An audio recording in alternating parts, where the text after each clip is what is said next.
Ribuan mata menyaksikan live streaming itu saat Chef Danu menyeret Nashwa, istrinya sendiri, keluar dapur hanya karena baju lusuhnya tertangkap kamera. Demi konten viral bersama pelakor gila popularitas, Danu berteriak jijik, "Keluar, dasar wanita kampung! Jangan bikin malu gue di depan followers Delova." Nashwa menangis dalam senyap. Tapi Danu lupa satu hal fatal. Ternyata, sebelum kita lanjut ke ceritanya, silakan tulis di kolom komentar dari daerah mana kamu menonton cerita ini. Jangan lupa juga like dan subscribe ya. Sekarang kita lanjut ke ceritanya. Suara denting pisau beradu dengan talenan kayu terdengar berirama di dapur persiapan restoran The Luxuria. Nashwa Alia, wanita dengan gamis sederhana berwarna coklat muda, sedang sibuk memilah daun basil segar. Tangannya yang cekatan bergerak secepat kilat, memisahkan daun terbaik dari tangkainya. Di sudut ruangan yang dingin itu, dia tampak seperti staf biasa, atau mungkin lebih rendah dari itu karena penampilannya yang jauh dari kata mewah. Tidak ada yang menyangka bahwa wanita pendiam ini adalah istri sah dari pemilik restoran tersebut, Chef Danu, sang selebriti kuliner yang wajahnya terpampang di setiap majalah gaya hidup ibu kota. Hari itu, suasana dapur terasa berbeda. Ada ketegangan yang menggantung di udara, bercampur dengan aroma tumisan bawang putih dan truffle oil. Nashwa bisa merasakannya. Firasat seorang istri jarang sekali salah. Sejak pagi Danu bersikap aneh. Dia mengenakan jaket koki putih bersih yang baru disetrika licin. Rambutnya ditata rapi dengan pomade mahal. Dan aroma parfum maskulin yang menyengat, bukan aroma bumbu dapur seperti biasanya. "Sayang, tolong minggir sebentar." Suara Danu terdengar dingin di telinga Nashwa. Nashwa menoleh, mendapati suaminya berdiri menjulang di belakangnya. Namun, mata Danu tidak menatapnya. Tatapan pria itu tertuju ke arah pintu dapur yang baru saja terbuka. Masuklah seorang wanita muda dengan penampilan yang sangat kontras dengan Nashwa. Dia mengenakan blus merah menyala yang memamerkan bahu mulusnya, celana kulot putih yang elegan, dan sepatu hak tinggi yang berbunyi nyaring setiap kali melangkah di lantai keramik dapur. Rambutnya panjang bergelombang, riasannya sempurna seolah siap untuk pemotretan majalah. Itu Delova, food vlogger terkenal yang belakangan ini sering membuat konten ulasan makanan di The Luxuria. "Hai Chef Danu," sapa Delova dengan suara manja yang dibuat-buat. Dia berjalan mendekat melewati Nashwa begitu saja, seolah Nashwa adalah hantu yang tidak kasat mata. Aroma parfum manis menyeruak dari tubuh Delova, bercampur aneh dengan aroma masakan di dapur. "Hai Delova, terima kasih sudah datang tepat waktu," jawab Danu. Senyum yang terukir di bibirnya adalah senyum yang sudah lama tidak Nashwa lihat. Senyum yang penuh keaguman dan antusiasme. Nashwa mundur selangkah, memberi ruang. Hatinya berdesir nyeri melihat bagaimana Danu menyambut wanita itu. Tangan Danu tak ulur, menyentuh punggung Delova dengan akrab, membimbingnya menuju stasiun masak utama. "Kita mulai kontennya sekarang ya. Ingat, nanti kamu pura-pura potong bawang aja, biar aku yang handle sisanya," bisik Danu namun cukup keras untuk didengar oleh Nashwa yang berdiri kaku di pojok ruangan. Delova tertawa kecil, suara tawanya renyah dan menggoda. "Siap, Chef, tapi ajarin dong cara pegang pisaunya biar kelihatan pro di kamera." Nashwa melihat dengan jelas bagaimana Delova sengaja mencondongkan tubuhnya ke arah Danu. Tangan Danu memegang tangan Delova di atas gagang pisau, mengajarkan gerakan memotong dengan posisi tubuh yang terlalu dekat. Sangat dekat, hingga pipi mereka hampir bersentuhan. Nashwa memalingkan wajah, mencoba menahan gemuruh di dadanya. Dia meyakinkan dirinya sendiri bahwa ini hanya profesionalitas kerja. Ini hanya demi konten. Ini hanya demi pemasaran restoran yang sedang mereka rintis bersama. Namun, penyangkalan itu runtuh perlahan ketika Nashwa melihat tatapan Danu. Itu bukan tatapan seorang rekan kerja. Itu adalah tatapan seorang pria yang sedang terpesona. "Mbak, tolong ambilin tisu dong, tangan aku kotor nih." Suara Delova tiba-tiba membecah lamunan Nashwa. Nashwa tersentak. Dia menoleh dan mendapati Delova sedang menatapnya sambil mengacungkan jari telunjuk yang sedikit berminyak. Tatapan wanita itu merendahkan, seolah sedang menyuruh pelayan rendahan. "Nashwa, Cepat ambilkan tisu buat Dialova. Jangan melamun terus kerjaannya. Bentak Danu tanpa menoleh. Matanya masih fokus pada kamera ponsel yang sudah mulai merekam. Nashwa menarik napas panjang, menelan rasa perih yang menggumpal di tenggorokan. Dengan langkah gontai, dia mengambil kotak tisu dan menyodorkannya pada Dialova. "Makasih ya, Mbak," ucap Dialova singkat tanpa senyum, lalu kembali memusatkan perhatiannya pada Danu. "Chef, nanti habis syuting kita makan siang bareng ya. Aku tahu tempat sushi yang enak banget di Senopati." "Boleh banget, kebetulan aku lagi bosan makan masakan rumah," jawab Danu cepat. Kalimat itu menghujam jantung Nashwa lebih tajam daripada pisau dapur manapun. Masakan rumah. Masakan yang setiap pagi buta Nashwa siapkan dengan penuh langkah. Masakan yang resepnya Nashwa ciptakan sendiri agar restoran ini bisa berdiri tegak. Kini, masakan itu disebut membosankan di depan wanita lain. Nashwa mundur kembali ke sudut gelap dapur. Dia melihat Danu tertawa lepas bersama Dialova, melupakan keberadaan istrinya yang berdiri hanya berjarak 5 meter dari mereka. Nashwa mengeremas ujung gamisnya kuat-kuat. Dia sadar ada badai besar yang sedang bergerak menuju rumah tangganya. Dan dia tidak tahu apakah ia cukup kuat untuk menahannya atau justru akan hancur berkeping-keping. Di layar ponsel Dialova yang sedang merekam siaran langsung, komentar-komentar pujian mulai bermunculan, memuji keserasian mereka berdua, sementara Nashwa hanya menjadi bayangan buram di latar belakang yang tidak diinginkan. Malam semakin larut, menyelimuti kota Jakarta dengan gemerlap lampu gedung pencakar langit. Namun, keindahan kota itu tidak mampu menembus hati Nashwa yang dirundung gelisah. Jam dinding di ruang tengah rumah kontrakan mereka sudah menunjukkan pukul 11 malam, dan Danu belum juga pulang. Pesan singkat yang Nashwa kirimkan 2 jam lalu hanya bercentang biru 2, tanpa balasan. Nashwa menatap rantang susun di atas meja makan. Di dalamnya tersimpan menu baru yang sudah dia uji coba selama seminggu penuh. Udang saus padang krim keju. Sebuah inovasi rasa yang dia yakin akan meledak di pasaran jika masuk ke dalam menu deluxe ceria. Dia ingin Danu mencicipinya malam ini, memberikan masukan, dan mungkin memberikan sedikit pujian yang sudah lama hilang dari bibir suaminya. Hati kecilnya berbisik untuk menyerah dan tidur, tapi rasa cemas mendorongnya untuk bergerak. Nashwa meraih jaket tipisnya dan memesan ojek daring. Dia memutuskan untuk mengantar makanan itu langsung ke restoran. Mungkin Danu lembur, mungkin Danu sedang pusing memikirkan menu baru. Nashwa ingin ada di sana untuk membantu. Jalanan Jakarta yang mulai lengang membuat perjalanan Nashwa terasa cepat. Sampai di depan gedung restoran deluxe ceria, lampu-lampu utama sudah dimatikan. Hanya lampu sorot taman dan lampu redup dari dalam yang menyala, menandakan masih ada aktivitas di sana. Nashwa membayar ojek dan berjalan menuju pintu samping yang biasa digunakan karyawan. Dia punya kunci cadangan. Dengan pelan, Nashwa membuka pintu. Lorong menuju ruang kerja pribadi Danu terasa sunyi dan dingin. Namun samar-samar, dia mendengar suara tawa. Suara tawa yang sangat dia kenal. Dan suara tawa perempuan yang tadi pagi dia dengar di dapur. Jantung Nashwa berdegap kencang, memukul-mukul rongga dadanya dengan ritme yang menyakitkan. Langkah kakinya semakin pelan saat mendekati pintu ruang kerja Danu yang sedikit terbuka. Cahaya kuning hangat memancar dari celah pintu, menciptakan garis terang di lantai lorong yang gelap. Nashwa berhenti tepat di samping pintu, menahan napas. "Kamu curang banget sih Danu, masa aku kalah terus main gaminya?" Suara manja Dialova terdengar jelas.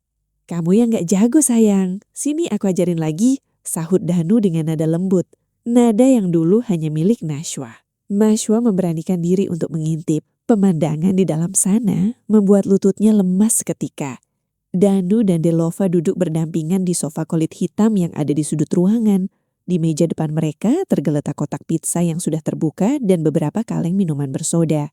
Bukan itu yang membuat Nashwa hancur, melainkan posisi mereka.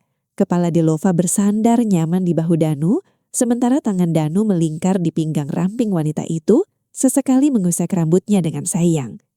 Di sudut meja kerja Danu, Nashwa melihat rantang bekal makan siang yang dia titipkan tadi siang lewat staf dapur.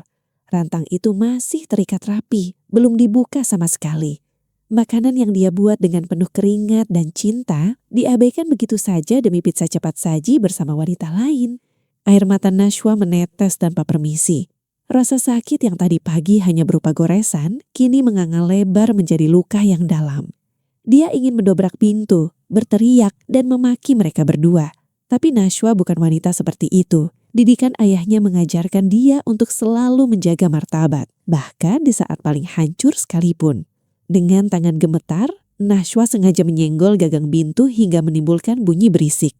Krek, suara tawa di dalam ruangan terhenti seketika. Danu dan Dilova menoleh kaget ke arah pintu. Nashwa mendorong pintu itu lebar-lebar, berdiri di ambang pintu dengan wajah basah oleh air mata, namun tatapan yang berusaha tegar. Nashwa, ngapain kamu malam-malam kesini? Tanya Danu dengan nada tinggi. Bukan rasa bersalah yang terpancar di wajahnya, melainkan kemarahan karena privasinya terganggu. Dia bahkan tidak repot-repot melepaskan tangannya dari pinggang Dilova dengan cepat. Aku cuma mau antar makan malam. Aku pikir Mas Danu lembur sendirian. Suara Nashwa bergetar hebat. Danu berdiri dengan kasar, membuat Dilova ikut terlonjak. Dia berjalan menghampiri Nashwa, wajahnya merah padam. Kamu itu bisa gak sih kalau mau datang kabari dulu? Gak sopan main masuk ruangan orang sembarangan. Orang? Aku istrimu mas, dan ini restoran kita, teriak Nashwa. Emosinya mulai meluat. Koreksi sayang, ini restoranku, kamu cuma bantu-bantu, potong Danu dingin. Dan tolong ya, berhenti bawa makanan kampungan kamu ke sini. Lihat itu, dia menunjuk rantang siang tadi. Baunya bikin ruangan aku apek. Aku lagi meeting penting sama Dilova soal branding. Kita butuh image yang mewah, bukan bau bumbu rendang. Dilova yang masih duduk di sofa terkikik pelan, menutup mulutnya dengan tangan yang lentik. Aduh Mbak Nashwa, maaf ya, tapi emang bener sih, Chef Danu kan levelnya internasional. Kalau makanannya kayak warteg gitu, nanti lidahnya rusak loh. Nashwa menatap Danu, mencari sisa-sisa suami yang dulu berjanji akan menjaganya. Tapi yang dia temukan hanyalah pria asing yang silau oleh popularitas semu. Danu, tega kamu ngomong begitu? Semua menu di sini, semua resep yang bikin kamu terkenal, siapa yang buat? Cukup, bentak Danu. Jangan mulai drama. Pulang sana, kamu ganggu mood kerja kita.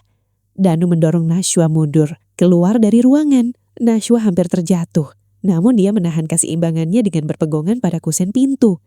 Rantang di tangannya terlepas, jatuh berantakan ke lantai. Udang saus padang itu tumpah, mengotori sepatu mahal Danu. Sialan, lihat apa yang kamu lakuin, sepatu gue kotor, teriak Danu murka. Dia menendang rantang kosong itu hingga terpental membentur dinding lorong dengan suara nyaring yang memilukan. Pergi! Nashwa memandangi udang-udang yang berserakan di lantai. Sama hancurnya seperti hatinya saat ini. Dia menatap Danu yang terakhir kalinya malam itu. Tatapan penuh luka, namun di dasarnya mulai menyala api kecil. Api yang belum disadari oleh Danu. Api yang kelak akan membakar habis segala kesombongannya. Tanpa sepatah kata lagi, Nashwa berbalik dan berlari meninggalkan restoran itu. Meninggalkan suami yang telah memilih racun manis daripada obat yang menyembuhkan. Malam itu, di dalam taksi yang membawanya pulang, Nashwa tidak lagi menangis. Dia menatap pantulan wajahnya di kaca jendela. Wajah seorang istri yang telah dikhianati. Dan di kejauhan, guntur mulai bergumuruh. Seolah alam semesta sedang bersiap menyambut kemarahan seorang wanita yang teraniaya. Telepon genggam jadul di satu gamisnya terasa berat, seolah memanggil-manggil nama seseorang yang selama ini dia sembunyikan identitasnya. Papa. Sinar matahari pagi yang cerah biasanya membawa semangat baru bagi para staf dapur Deluxe Surya. Namun, tidak hari ini. Sejak pukul 6 pagi, bisik-bisik sudah menyebar seperti virus di antara para komi chef dan pelayan yang sedang menata meja. Topik utamanya, 1. Insiden semalam. Beberapa staf kebersihan yang datang paling pagi menemukan ceceran udang saus padang di lorong depan ruangan Chef Danu. Dan rumor tentang pertengkaran hebat antara sang pemilik restoran dengan istrinya yang pendiam itu sudah menjadi rahasia umum.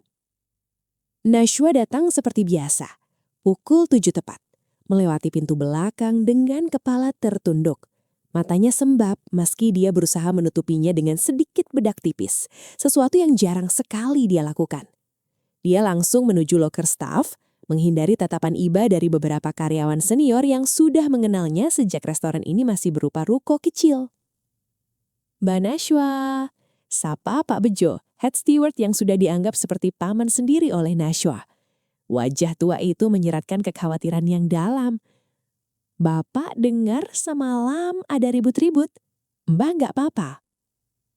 Nashwa memaksakan senyum tipis, sangat tipis hingga nyaris tak terlihat. Gak apa-apa kok Pak, cuma salah paham sedikit. Biasa masalah rumah tangga. Pak Bejo menghela napas panjang, menatap Nashwa lekat-lekat. Mbak, kalau Chef Danu macam-macam bilang sama Bapak ya.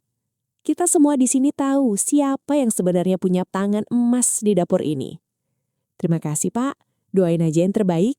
Jawab Nashwa lirih sebelum bergegas masuk ke prep kitchen, tempat persembunyiannya yang paling aman. Namun, rasa aman itu tidak bertahan lama. Pukul 9 pagi, pintu utama dapur terbuka lebar dengan bandingan keras. Danu masuk dengan langkah lebar, diikuti oleh Dilova yang kali ini mengenakan pakaian chef modifikasi yang ketat dan modis, lengkap dengan apron bertuliskan namanya sendiri, Chef Dilova. Para staf dapur terdiam, menghentikan aktivitas mereka seketika. Perhatian semuanya, teriak Danu, suaranya menggema memantul di dinding-dinding stainless steel. Mulai hari ini ada perubahan struktur di dapur. Dilova akan resmi bergabung sebagai Creative Director dan Face of the Luxuria. Semua ide menu baru harus lewat persetujuan dia. Hening. Tidak ada yang berani membantah meski tatapan bingung dan tidak setuju terpancar jelas dari mata para koki senior. Mereka tahu Dilova hanya seorang influencer yang tidak pernah memegang pisau dapur secara profesional seumur hidupnya. Dan kamu, Nashwa, Danu menunjuk lurus ke arah pojok prep kitchen, tempat Nashwa sedang mengiris daging sapi. Mulai sekarang, kamu dilarang masuk ke main kitchen saat jam operasional. Kamu cukup di belakang, siapin bahan-bahan basic. Jangan sampai wajah murung kamu ngerusak tamu-tamu VVIP kita atau masuk ke frame konten Dilova. Nashwa meletakkan pisaunya perlahan. Bunyi klak pelan terdengar kontras dengan detak jantungnya yang memburu. Dia menatap Danu, mencari sisa-sisa akal sehat di mata suaminya. Mas, tapi aku harus mencicipi saus signature kita sebelum disajikan. Itu standar kita selama ini. Kalau rasanya berubah, nggak usah sok tahu. Potong Dilova dengan nada sinis, melangkah maju sambil mengibaskan rambutnya. Lidah aku lebih peka soal tren rasa kekinian. Lidah kampung kayak Mbak mana ngerti selera orang kaya Jakarta Selatan. Serahin aja sama ahlinya. Danu mengangguk setuju, menatap Nashwa dengan tatapan memperingatkan. Dengar itu? Dilova lulusan sekolah hospitality di Swiss. Kamu cuma belajar masak otodidak di dapur ibu kamu. Tahu diri sedikit lah, Nashwa. Kata-kata itu bagaikan tamparan keras di depan puluhan pasang mata. Nashwa merasakan panas menjalar di wajahnya. Bukan karena malu, tapi karena marah. Marah pada dirinya sendiri yang membiarkan pria yang dulu dia bantu bangkit dari nol, kini menginjak-injak harga dirinya sedemikian rupa. Danu lupa, sekolah hospitality mahal sekalipun tidak bisa mengajarkan absolute palate, anugerah langka yang dimiliki Nashwa sejak lahir. Baik, Chef, jawab Nashwa datar, menekan setiap suku katanya. Saya akan di belakang. Tapi ingat satu hal, Mas, lidah tidak pernah bohong. Pelanggan akan tahu bedanya. Danu mendengus meremehkan lalu berbalik merangkul di pinggang Dilova. Ayo sayang, kita briefing menu baru. Aku mau bikin foie gras with gold leaf blood konten TikTok nanti siang. Nashwa kembali menekuni daging sapi di hadapannya. Pisau di tangannya bergerak semakin cepat, mengiris daging dengan presisi yang mengerikan. Di dalam hatinya, sebuah keputusan besar mulai terbentuk. Dia tidak akan membiarkan warisan rasa keluarganya dihancurkan oleh kesombongan dan kepalsuan. Jika Danu ingin bermain api dengan mengusirnya dari panggung utama, maka Nashwa akan pastikan panggung itu runtuh sekalian. Siang itu, dapur The Luxuria berubah menjadi studio syuting dadakan. Lampu-lampu ring light besar dipasang di setiap sudut strategis, kabel-kabel berseliweran di lantai, dan tim videografer sewaan Dilova sibuk mengatur angle. Danu dan Dilova menjadi pusat perhatian, berpose mesra sambil memegang pan panas di atas kompor. Oke, action! Teriak salah satu kru kamera. Hai guys, welcome back to the Luxuria Channel. Hari ini aku sama Chef Danu yang ganteng banget ini mau spill rahasia menu paling bestseller kita, Golden Truffle Pasta. Seru Dilova ke arah kamera dengan senyum lebar yang dibuat-buat. Danu di sebelahnya tersenyum bangga, membusungkan dada. Yes, menu ini spesial banget karena pakai truffle oil impor dari Italia dan teknik masak rahasia yang cuma aku yang tahu. Di balik pintu prep kitchen yang sedikit terbuka, Nashwa menonton sandiwara itu dengan hati teriris. Teknik rahasia? Itu adalah teknik yang Nashwa ajarkan pada Danu berulang kali sampai pria itu bisa melakukannya dengan benar. Resep saus truffle itu adalah hasil eksperimen Nashwa selama berbulan-bulan, mencampur berbagai jenis jamur lokal dan impor untuk mendapatkan umami yang sempurna. Dan sekarang, Danu mengklaimnya sebagai miliknya sendiri di depan ribuan penonton live. Tiba-tiba, bencana kecil terjadi. Danu yang terlalu sibuk bergaya di depan kamera, salah menuangkan takaran garam ke dalam saus pasta yang sedang mendidih. Dia menuangkannya 2 kali lipat dari takaran seharusnya karena tersenggol siku Diolava yang sedang asyik selfie. Ups, sorry chef, pekik Diolava manja. Nggak tak apa sayang, masih bisa diakalin, bisik Danu panik. Dia buru-buru menambahkan krim cair untuk menetralisir rasa asin, tapi takarannya asal-asalan. Nashwa yang melihat itu dari jauh langsung tahu hasilnya akan fatal. Keseimbangan rasanya rusak. Itu bakal jadi sup krim asin bukan saus pasta mewah, batinnya berteriak. Naluri chef dalam diri Nashwa mengalahkan rasa sakit hatinya. Dia tidak bisa membiarkan makanan gagal disajikan ke pelanggan, apalagi disiarkan langsung. Tanpa sadar, dia melangkah keluar dari persembunyiannya, membawa semangkuk kecil perasan leman dan gula aren cair, penyelamat rahasia untuk kasus keasinan seperti ini. Mas, tunggu, itu terlalu asin, tambahin ini sedikit biar balance, seru Nashwa refleks sambil berjalan cepat mendekati stasiun masak. Langkahnya terhenti ketika semua mata tertuju padanya. Kamera yang sedang live berputar menyorot sosok Nashwa yang sederhana, dengan noda tepung di pipi dan gamis kerjanya. Danu yang merasa wibawanya dipertaruhkan, wajahnya berubah merah padam. Dia merasa dipermalukan oleh istrinya sendiri di depan fansnya. Cut, matikan kameranya, bentak Danu pada kru. Namun, Diolava justru memberi kode pada kameramen untuk tetap merekam. Dia melihat peluang emas untuk konten drama. Siapa ini chef? Asisten baru yang so tahu ya? Tanyanya dengan nada mengecek yang keras. Danu menatap Nashwa dengan tatapan nyalang, penuh kebencian. Dia berjalan mendekati Nashwa, lalu dengan kasar menepis mangkok di tangan istrinya. Prau! Mangkuk keramik itu pecah berkeping-keping di lantai, isinya muncrat mengotori sepatu Nashwa. Kamu tuli ya? Teriak Danu, urat lehernya menonjol. Aku bilang, jangan masuk ke sini. Kamu mau ngerusak citra restoran mahal ini dengan tampang gembel kamu. Kamu itu cuma istri yang gak bisa apa-apa. Taunya cuma ngabisin duit belanja. Pergi. Nashwa terpaku.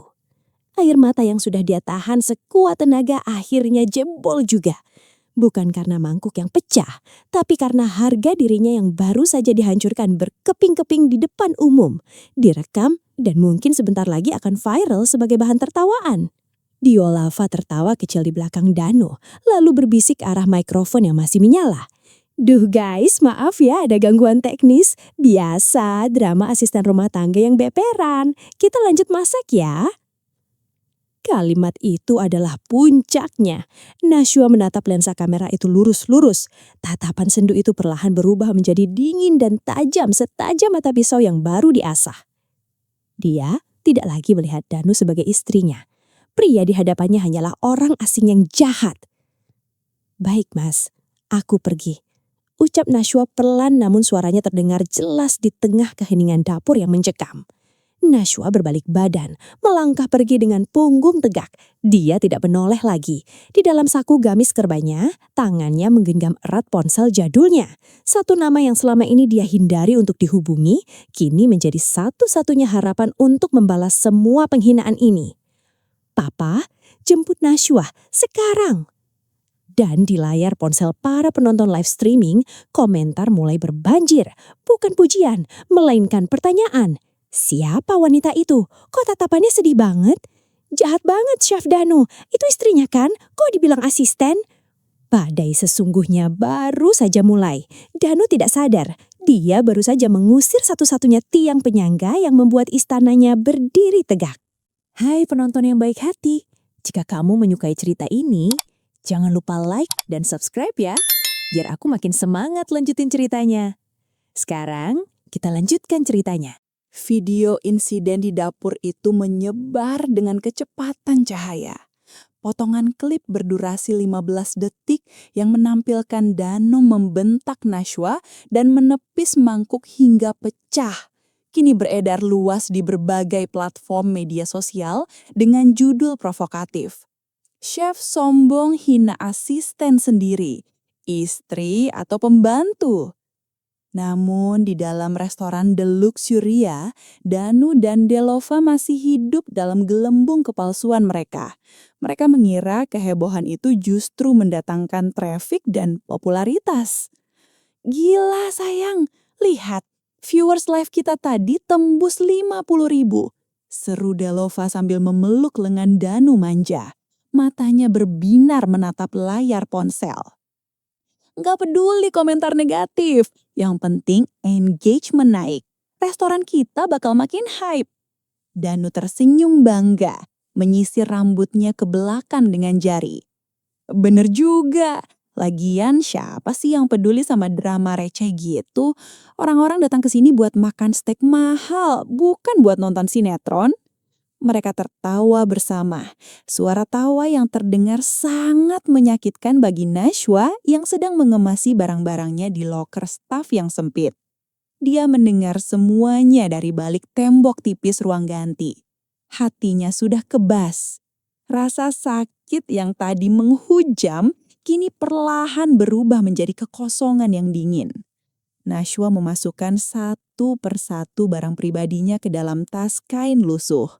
Bukan barang mewah, hanya sebuah buku catatan resep tua dengan sampul kulit yang sudah mengelupas, satu set pisau ukir buah hadiah dari almarhum ibunya, dan sebuah foto pernikahan berbingkai kecil yang kacanya sudah retak, mungkin retak saat dia membanting pintu loker tadi pagi karena frustasi. Dia menatap foto itu lama. Wajah Danu di foto itu tersenyum tulus, merangkul bahunya yang mengenakan kebaya sederhana. Dulu Danu pernah berjanji akan membahagiakannya, akan membangun kerajaan kuliner bersama. Kerajaan, pikir Nashwa getir. Sekarang rajanya sudah mabuk kekuasaan dan ratunya diusir dari istana. Dengan gerakan lambat namun pasti, Nashwa mengeluarkan foto itu dari bingkainya. Dia merobek foto itu tepat di tengah, memisahkan sosok dirinya dan Danu. Bagian foto Danu dia remas kuat-kuat hingga menjadi gumpalan kertas tak berbentuk, lalu dilemparnya ke tempat sampah di sudut ruangan. Bagian fotonya sendiri dia simpan di dalam saku gamisnya, tepat di sebelah jantungnya yang berdetak pelan namun mantap. "Selamat tinggal Mas Danu yang dulu," bisiknya pada angin kosong. Nashwa menutup pintu loker dengan pelan. Tidak ada bantingan dramatis, tidak ada tangisan histeris. Hanya keheningan yang mencekam seolah-olah dia sedang menutup peti mati masa lalunya. Dia melangkah keluar dari ruang ganti, melewati lorong dapur yang kini terasa asing. Beberapa staf dapur yang berpapasan dengannya menunduk, tidak berani menatap mata Nashwa. Mereka tahu, wanita pendiam itu sedang membawa luka yang terlalu besar untuk dibagi.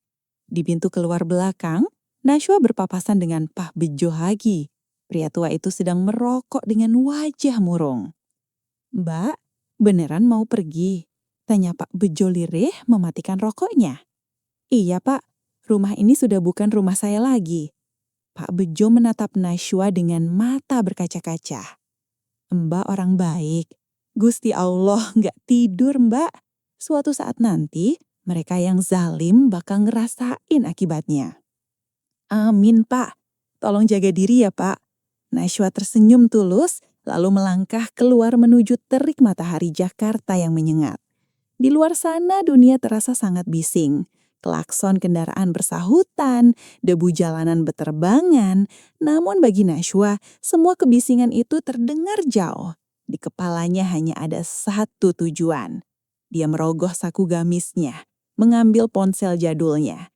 Jemarinya yang biasanya lincah memotong bawang, kini gemetar saat menekan tombol panggil pada satu nama kontak yang selama 5 tahun ini dia matikan.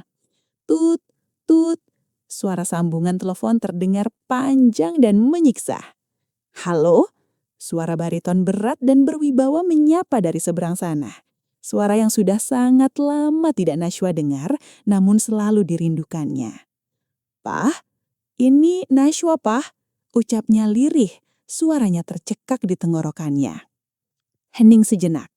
Lalu nada suara di seberang sana berubah, melembut namun penuh ketegasan yang menakutkan. "Putriku, Papa sudah lihat videonya.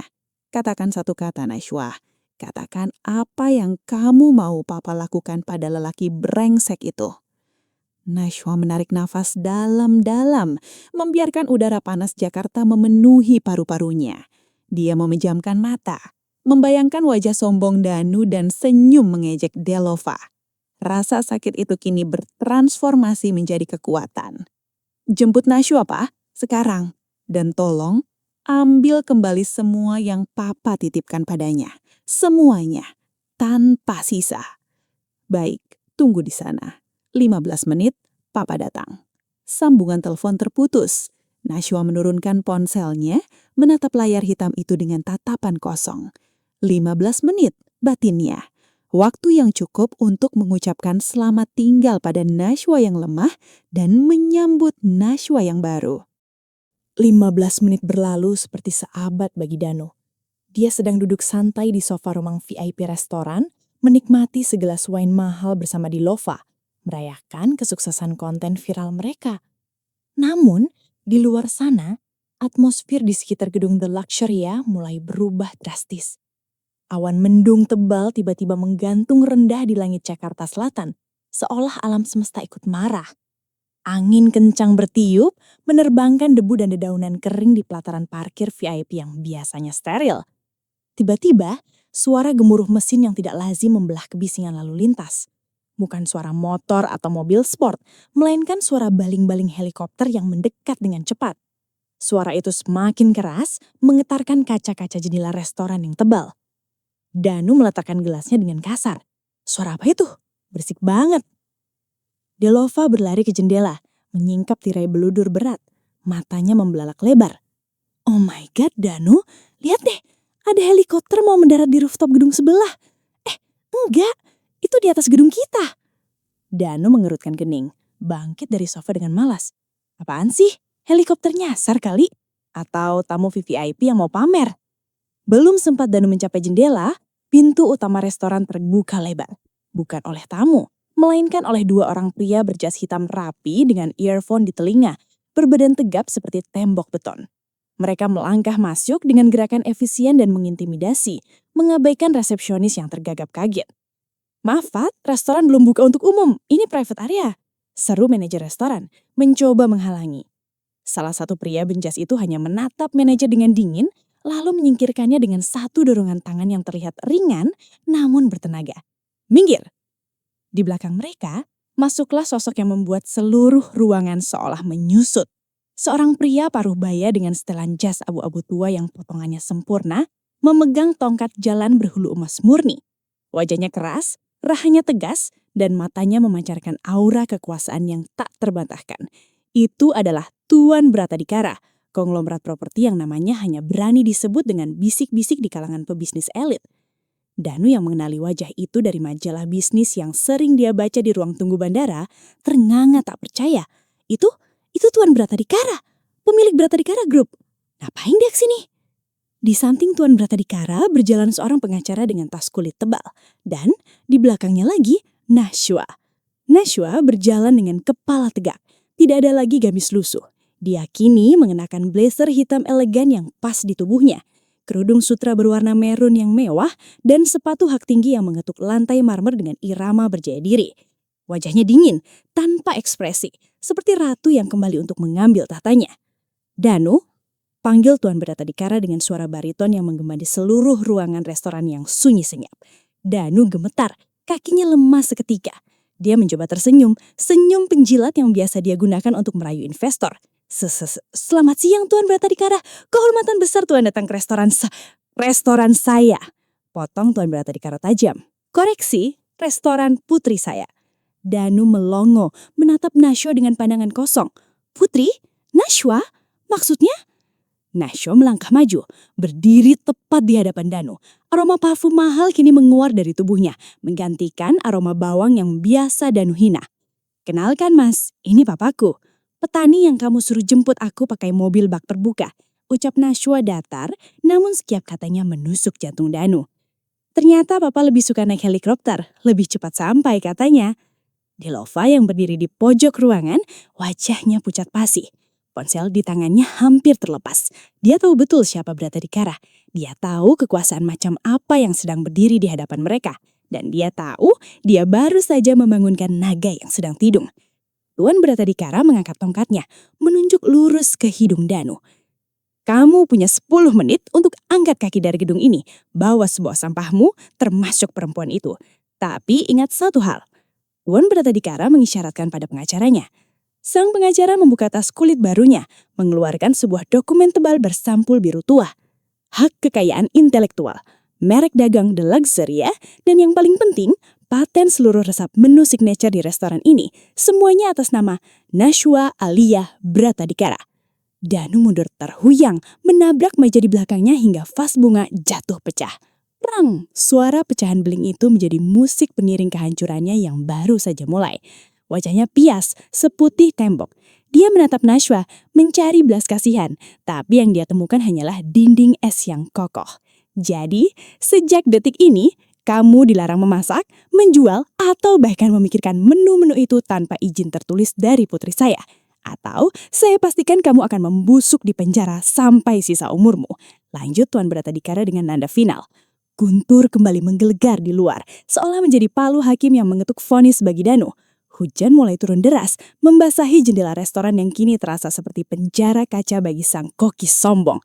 Permainan telah berakhir, dan Danu baru saja menyadari bahwa dia hanyalah pion yang salah langkah di papan catur milik istrinya.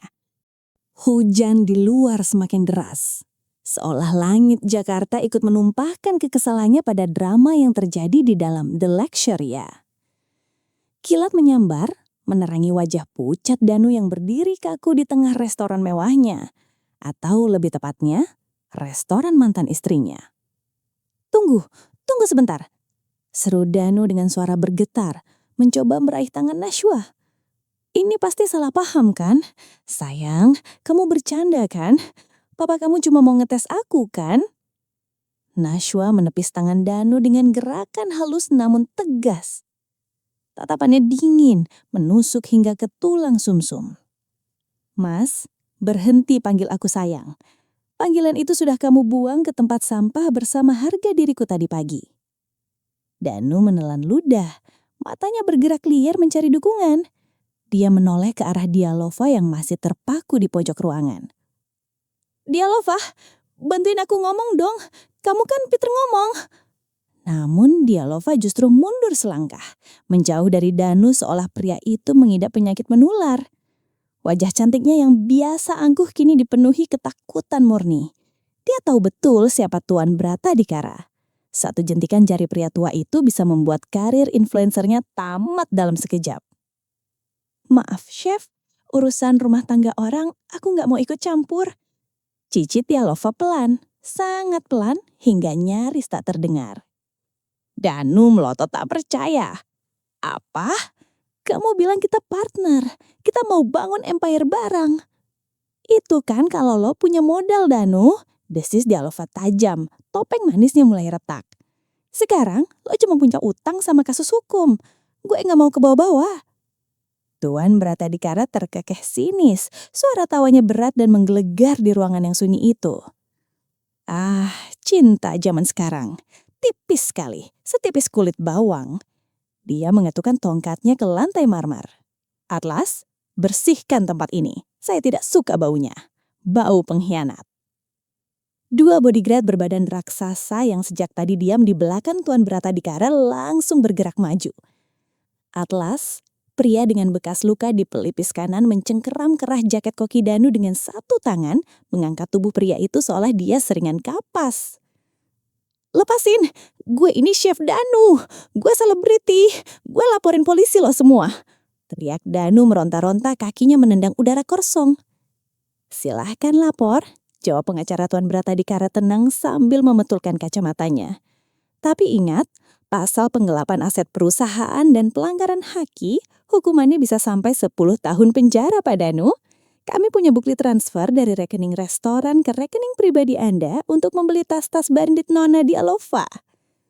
Wajah Danu dan Dialova seketika memucat bersamaan. Tas-tas Hermes dan Gucci yang sering dipamerkan Dialova di Instagram ternyata dibeli pakai uang restoran, uang Nashwa. Atlas menyeret Danu menuju pintu keluar tanpa ampun. Di belakangnya bodyguard satu lagi menggiring Dialova dengan sopan namun tegas. "Tunggu, tas gue, HP gue!" teriak Dialova panik saat dia didorong keluar ke tengah hujan deras. "Semua barang yang dibeli pakai uang perusahaan disita sebagai barang bukti," sahut sang pengacara datar. "Termasuk ponsel Anda, Nona. Di dalamnya ada bukti chat konspirasi kalian." Pintu kaca restoran The Luxuria tertutup dengan bunyi bam yang memuaskan. Di luar sana di bawah guyuran hujan badai, Danu dan Dialova berdiri basah kuyup. Danu masih mengenakan jaket kokinya yang kini kotor oleh lumpur cipratan ban mobil. Sementara make up Dialova luntur membuat wajahnya terlihat seperti badut yang menyedihkan. Di dalam restoran yang hangat dan kering, Nashwa berdiri memandangi mereka dari balik kaca jendela yang buram oleh embun. Dia tidak tersenyum, tidak juga menangis. Wajahnya datar, menyimpan sejuta emosi yang telah membeku. "Sudah puas, Nak?" tanya Tuan Bratadikara lembut, meletakkan tangan kekarnya di bahu Nashwa. "Belum, Pak. Ini baru permulaan. Mereka belum merasakan bagaimana rasanya berjuang dari nol tanpa siapa-siapa. Biarkan mereka mencicipi masakan mereka sendiri." Tuan Bratadikara mengangguk, senyum bangga terukir di bibirnya. "Itu baru putriku. Darah Bratadikara tidak main-main. Besok kita umumkan rebranding restoran ini. Dunia harus tahu siapa Rata sejatinya." Seminggu setelah pengusiran dramatis itu, nama Danu hancur lebur. Video dirinya diusir paksa oleh bodyguard di tengah hujan viral di mana-mana dengan judul "Karma Instan Chef Sombong". Netizen yang tadinya memujanya berbalik menghujat habis-habisan. Akun Instagramnya dibanjiri komentar pedas, dan subscriber YouTube-nya terjun bebas. Namun, Danu menolak menyerah. Ego lelakinya terlalu besar untuk mengakui kekalahan. Dengan sisa tabungan pribadinya yang menipis, dia menyewa sebuah ruko kecil di pinggiran Jakarta Selatan. Dia yakin orang-orang datang ke The Luxuria karena masakannya, bukan karena gedung mewahnya. Dia akan membuktikan bahwa tangan emas itu ada padanya, bukan pada mantan istrinya. Dia menamai warung barunya King Danu's Kitchen. Spanduk besar dipasang di depan ruko, memajang wajah gantengnya yang sedang tersenyum lebar sambil memegang spatula. Hari pembukaan tiba. Beberapa food vlogger kelas teri dan fans setia yang masih tersisa datang karena penasaran. Mereka ingin membuktikan apakah masakan Danu memang seenak rumornya atau hanya gimmick marketing. Danu berdiri di dapur sempit yang panas, keringat bercucuran di pelipisnya. Dia sedang memasak menu andalannya, stik saus jamur truffle. Dia menuangkan truffle oil yang kali ini dia beli versi murah di supermarket karena uangnya pas-pasan ke dalam wajan. Aromanya memang harum, tapi ada yang kurang.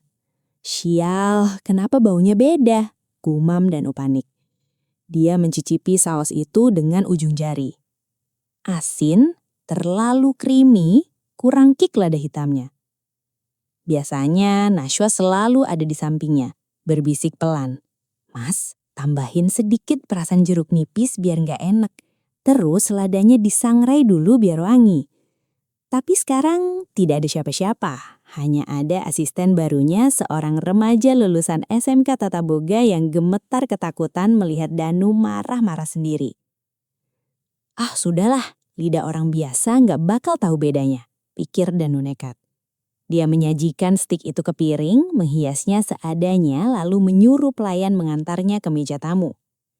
Di meja nomor 1 duduk seorang kritikus makanan independen yang cukup disegani. Pak Bondan, bukan nama sebenarnya, hanya julukan netizen.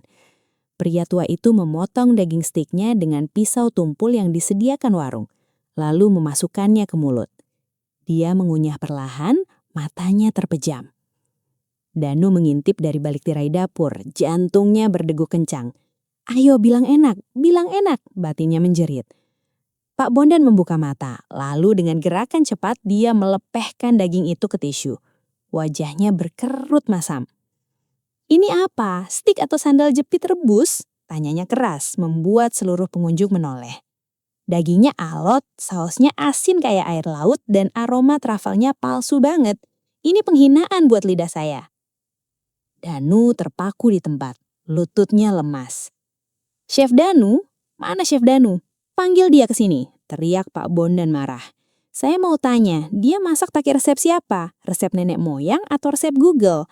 Ini jauh banget rasanya sama yang di Belak Syuria dulu."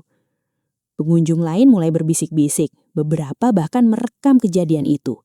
Bisikan-bisikan itu terdengar seperti dengungan lebah di telinga Danu.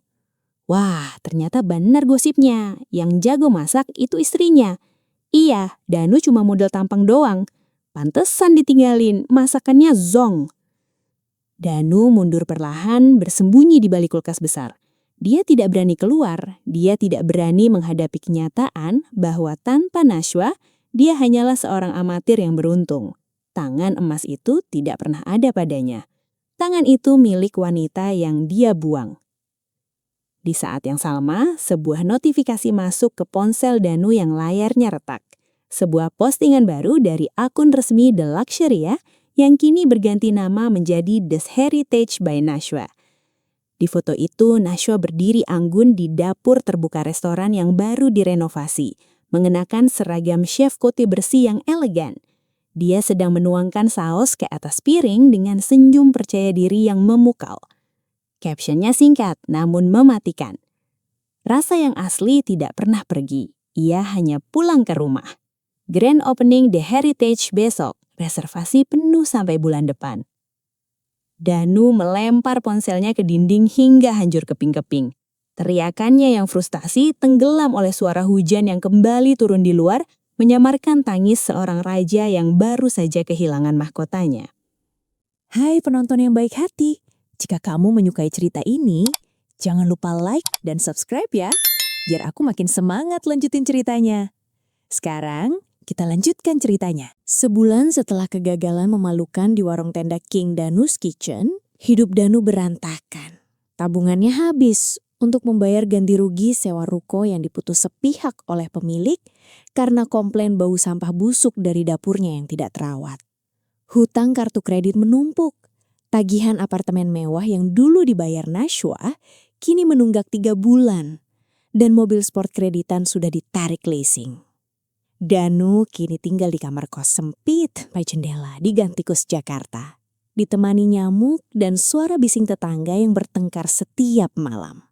Wajah gantengnya yang dulu terawat skincare mahal kini kusam, berminyak dan ditumbuhi brewok tak beraturan. Satu pagi, saat sedang melamun menatap sisa mie instan di mangkuk plastik, pintu kosnya diketuk keras. "Paket untuk Bapak Danu," teriak kurir. Danu membuka pintu dengan malas. Seorang kurir berseragam api menyodorkan amplop tebal berwarna emas elegan dengan pita merah marun. Danu menerimanya dengan tangan gemetar. Ini amplopnya, kertasnya mahal sekali. Baunya harum, batinnya. Dia merobek segel lilin di belakang amplop.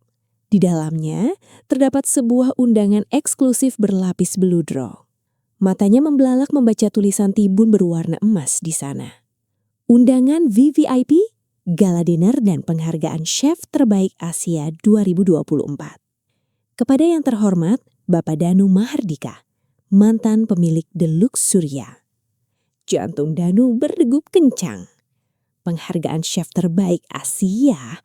Apakah ini kesempatan kedua? Apakah dunia kuliner masih mengakuinya meski dia sudah jatuh miskin? Harapan membuncah di dadanya. Mungkin panitia acara belum tahu skandalnya. Atau mungkin mereka melihat potensi tersembunyi dalam dirinya yang selama ini tertutup bayang-bayang Nashwa. Ini dia, ini tiket kembaliku ke puncak. Seru Danu giran mencium undangan itu berkali-kali. Gue bakal buktiin ke semua orang, terutama Nashwa dan bapaknya yang sombong itu, kalau Danu Mahardika belum habis. Dengan semangat menggebu-gebu, Danu membongkar lemari pakaian yang berantakan. Dia mencari satu-satunya jas formal yang tersisa, jas hitam branded yang untungnya luput dari penyitaan karena terselip di bawah tumpukan baju kotor. Jas itu agak kusut dan bau apak, tapi dengan sedikit laundry kilat dan pinjaman sepatu pantofel dari tetangga kos, Danu yakin dia bisa tampil memukau lagi. Dia tidak membaca tulisan kecil di sudut bawah undangan itu. Dress code black tie, RSVP wajib. Acara ini dipersembahkan oleh Bratadikara Group. Kebutaan karena ambisi dan egonya membuat dia melewatkan detail paling krusial. Dia hanya melihat kilau emas tanpa menyadari bahwa itu adalah jebakan yang disiapkan dengan sangat rapi. Jebakan untuk mempermalukannya di panggung terbesar dalam hidupnya. Di tempat lain, di sebuah penthouse mewah dengan pemandangan langit Jakarta, Nashwa sedang santai sambil menyesap teh herbal. Di hadapannya, Tuan Bratadikara tersenyum penuh arti sambil meletakkan telepon. "Undangannya sudah sampai, Pak?" tanya Nashwa pelan. "Sudah, Nak. Dan seperti dugaanmu, dia pasti akan datang." "Orang sombong selalu haus pengakuan," jawab Tuan Bratadikara sambil mengelus kucing Persia kesayangannya. "Panggung sudah siap, kamera sudah siap, tinggal menunggu badutnya masuk ke arena sirkus." Nashwa menatap keluar jendela kaca raksasa. "Tunggu aku, Mas Danu, kita akan berdansa satu kali lagi. Dansa terlahir di atas reruntuhan egomu," bisiknya dalam hati. Malam penganugerahan itu tiba. Gedung Convention Center termewah di Jakarta disulap menjadi istana kuliner. Lampu sorot raksasa menembus langit malam. Karpet merah terhampar panjang menyambut tamu-tamu elit dari seluruh penjuru Asia. Mobil-mobil supercar dan limuzin bergantian menurunkan penumpang. Chef selebriti dari Singapura, kritikus makanan dari Prancis, hingga pejabat tinggi negara. Danu turun dari taksi online butut yang berhenti agak jauh dari lobi utama karena dilarang masuk area VVIP. Dia berjalan kaki menuju karpet merah, berusaha terlihat percaya diri meski jasnya terasa sempit di bagian perut. Efek pola makan mie instan sebulan terakhir. Dia menyisir rambutnya dengan jari, memamerkan senyum lebar ke arah kamera wartawan. Klik, klik, klik. Flash kamera menyilaukan mata. Danu melambai antusias. "Mereka masih memotretku. Aku masih populer," pikirnya bangga. Dia tidak sadar, para wartawan itu berbisik-bisik sambil menahan tawa, memotretnya bukan karena kagum, tapi karena ingin mendokumentasikan mantan raja yang kini terlihat menyedihkan dengan sepatu pinjaman yang kebesaran. Saat Danu hendak melangkah masuk ke ballroom utama, seorang petugas keamanan berseragam lengkap menghadangnya. "Maaf Pak, undangan?" tanya petugas itu sopan namun tegas. Danu dengan angkuh mengeluarkan undangan emas dari saku jasnya. "Ini, saya Danu Mahardika, tamu VVIP. Minggir." Petugas itu memindai barcode di undangan dengan alat khusus. Bunyi bip merah terdengar. Petugas itu mengerutkan kening, lalu menatap Danu dengan tatapan aneh. "Maaf Pak, undangan ini valid, tapi kursi Bapak bukan di meja bundar depan panggung." "Apa? Maksud kamu? Saya VVIP," teriak Danu, mulai emosi. Petugas itu menunjuk ke arah pintu samping yang lebih kecil, tempat para pelayan dan kru teknis keluar masuk. Kursi Bapak ada di area backstage, di bagian servis kru. Di undangan tertulis Bapak terdaftar sebagai dishwasher assistant, asisten pencuci piring untuk malam ini. Hening. Dunia Danu serasa berhenti berputar. Wajahnya merah padam, semerah karpet yang diinjaknya. "Dishwasher assistant? Kamu gila ya? Saya Chef Danu, saya yang punya The Luxuria," bentak Danu histeris, menarik perhatian tamu-tamu lain yang sedang antri masuk. Tiba-tiba, suara tawarnya terdengar dari arah belakang. "Ups, maaf Mas Danu, sepertinya ada kesalahan teknis di bagian HR di saya." Danu menoleh kebat. Di sana, turun dari sebuah Rolls-Royce Phantom putih yang berkilauan, berdiri Nashwa. Dia tampak memungkau, nyaris tak dikenali. Gaun malam merun berekor panjang membalut tubuhnya yang ramping. Kerudung sutra emas melingkar anggun di kepalanya. Dan di lehernya tergantung kalung berlian yang harganya mungkin bisa membeli 10 restoran luxury. Nashwa berjalan mendekat, diikuti oleh Tuan Bratadikara yang menggandengnya bangga. Nashwa, kamu... Gagap Danu, matanya tak berkedip menatap transformasi mantan istrinya. Nashwa berhenti tepat di depan Danu, menatapnya dari ujung rambut sampai ujung kaki dengan tatapan yang sulit diartikan. Campuran antara kasihan dan jijik. Kamu tampan sekali malam ini, Mas. Sayang sepatunya agak kebesaran ya. Nashwa tersenyum miring. Oh iya, soal undangan itu, Papa memang sengaja mengundangmu. Kami butuh tenaga tambahan di dapur kotor. Kamu kan sudah biasa melihat saya kerja keras di dapur. Sekarang giliran kamu yang belajar. Danu merasa dadanya sesak. Dia ingin marah, ingin memukul, ingin lari, tapi kakinya terpaku di tempat. Dia sadar sekarang, ini bukan panggung penghargaan untuknya. Ini adalah panggung eksekusi publik. Nashwa mendekatkan wajahnya ke telinga Danu, berbisik pelan tapi tajam. Atau kalau kamu malu, kamu boleh pulang. Kembali ke kos-kosan sempitmu dan nonton aku terima piala lewat TV tetangga. Pilihan ada di tanganmu, Mas.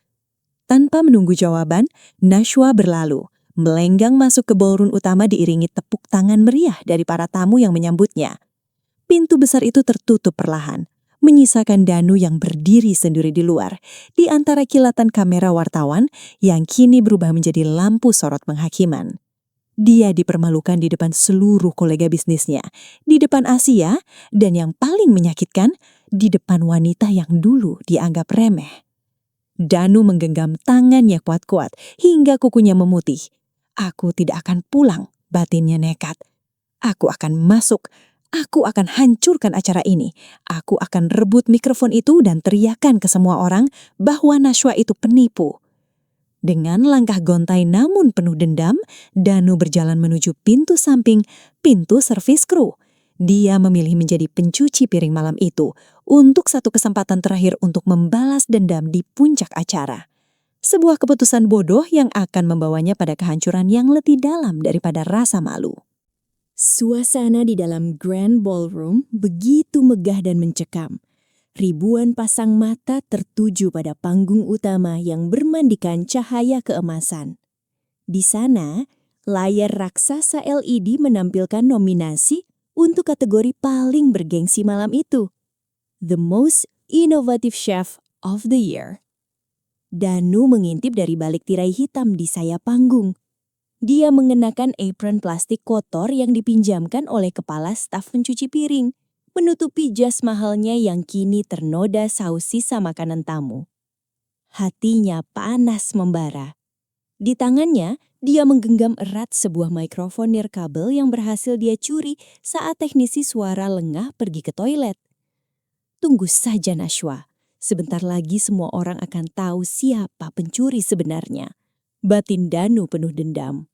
Di atas panggung, MC kondang dengan suara menggelegar membacakan pemenangnya. Dan penghargaan chef paling inovatif tahun ini jatuh kepada Nashwa Aliyah Bratadikara dari The Heritage. Tepuk tangan membahana. Lampu sorot follow spot mengejar sosok Nashwa yang bangkit dari kursi VVIP. Dia berjalan anggun menaiki tangga panggung, senyumnya tenang dan berwibawa. Saat dia menerima piala kristal berbentuk garpu emas itu, seluruh ruangan hening menunggu pidato kemenangannya. Nashwa mendekatkan bibirnya ke mikrofon podium. Terima kasih, penghargaan ini bukan untuk saya, tapi untuk setiap wanita yang pernah diremehkan di dapur. Bohong!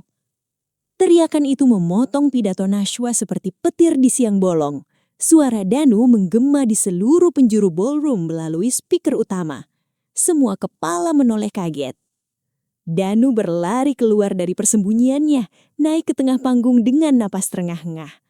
Penampilannya kacau balau, apron plastiknya miring, matanya nyalang. Dia penipu, Nashwa itu penipu. Teriak Danu histeris, menunjuk wajah Nashwa dengan telunjuk gemetar. Resep itu milik saya Saya yang bangun The Lok Surya dari nol. Dia cuma istri yang saya ajarin masak di rumah. Dia mencuri segalanya dari saya. Keriuhan pecah. Para tamu undangan berdiri, wartawan berebut mengambil foto momen skandal ini.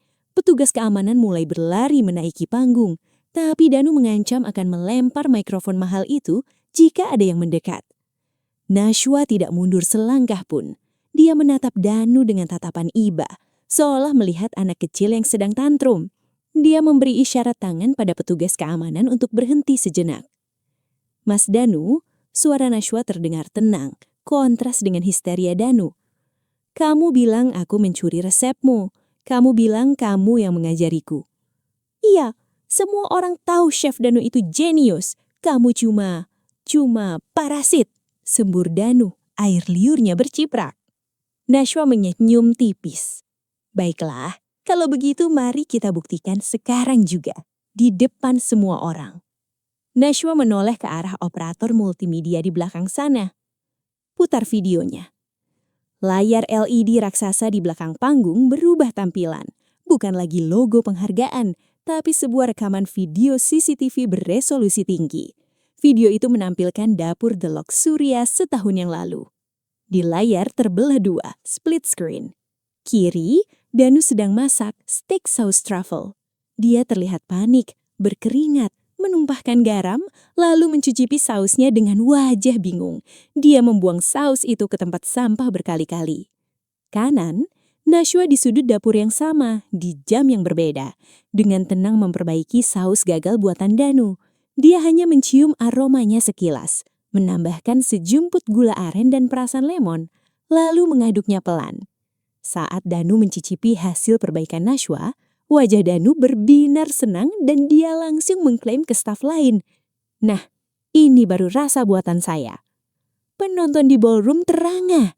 Video itu terus berlanjut ke klip-klip lain.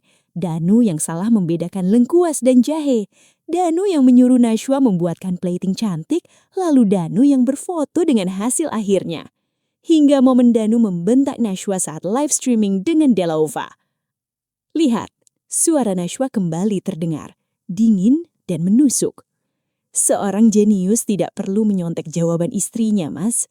Seorang jenius tidak perlu membuang orang yang membuat dia bersinar. Danu terpaku menatap layar raksasa itu. Wajahnya pucat pasih, lututnya gemetar hebat. Aibnya, kebohongannya, ketidakmampuannya, semua terpampang telanjang di mata dunia.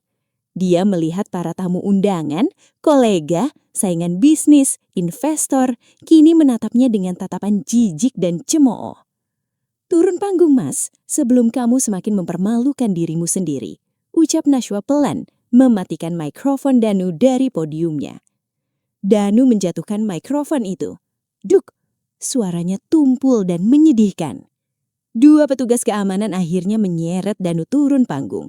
Kali ini Danu tidak meronta-ronta. Jiwanya sudah hancur. Dia diseret melewati kerumunan yang menyorakinya, dibuang keluar dari gedung mewah itu ke jalanan aspal yang dingin. Di atas panggung, Nashwa kembali mengangkat pialanya tinggi-tinggi. Malam ini, kita belajar satu hal. Rasa yang asli tidak pernah berbohong, dan kebenaran rasanya selalu manis di akhir. Tepuk tangan membahana kali ini lebih keras, lebih tulus, mengiringi jatuhnya sang raja palsu dan bangkitnya sang ratu sejati. 6 bulan berlalu, sejak malam kehancuran itu, dunia kuliner Jakarta sudah melupakan nama Danu Mahardika. Restoran The Heritage by Nashwa kini membuka cabang ketiganya di Singapura dan mendapatkan bintang Michelin pertamanya. Wajah Nashwa menghiasi sampul majalah Forbes Asia sebagai wanita paling berpengaruh di industri F&B. Sementara itu, di sebuah gang sempit di pinggiran kota yang kumuh, seorang pria kurus dengan pakaian lusuh sedang duduk di bangku kayu warung Tegal. Itu Danu. Dia bukan lagi Chef Danu. Dia sekarang bekerja sebagai tukang cuci piring serabutan di warung makan kecil itu demi bisa makan gratis 2 kali sehari. Tangan halusnya yang dulu diasuransikan miliaran rupiah, kini kasar, pecah-pecah, dan berbau sabun colek murah. Malam itu, hujan gerimis. Danu menatap layar televisi tabung 14 inci yang tergantung di pojok warung. Berita infotainment sedang menayangkan pernikahan mewah seorang food vlogger terkenal. Ya pemirsa, Delova resmi dinikahi oleh pengusaha tambang batubara hari ini. Lihat gaunnya yang seharga 1 miliar rupiah. Danu mendengus pahit.